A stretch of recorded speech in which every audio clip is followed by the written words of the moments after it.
Ramai orang tanya kalau nak daftar My Digital ID ni kena pergi kios je ke? Taklah, guna phone pun boleh. Sembang My ID bersama Miss ID. Daftar My Digital ID ni sebenarnya mudah. Jom saya tunjuk cara dia. Anda boleh memuat turun aplikasi My Digital ID di App Store, Google Play Store ataupun Huawei App Gallery.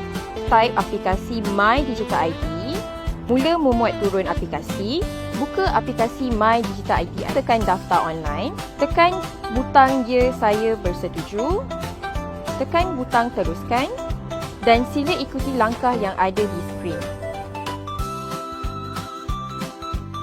Masukkan nama penuh anda, nombor kad pengenalan. Jika anda telah dipradaftarkan, anda boleh terus meneruskan proses pengesahan wajah tanpa mengimbas kad pengenalan anda. Macam ni. Selepas anda telah selesai membuat proses pengesahan eKYC, anda boleh meneruskan dengan proses tetapkan kata laluan anda. Okey, anda telah menetapkan kata laluan. Seterusnya adalah proses untuk mengaktifkan biometrik. Tekan butang aktifkan biometrik. Selepas anda telah mengesahkan biometrik, anda pun telah berjaya mendaftarkan My Digital ID. Senang kan? Guna phone je. Bila dah faham, baru seronok nak guna. Jom guna My Digital ID untuk urusan digital yang lebih selamat, pantas dan mudah.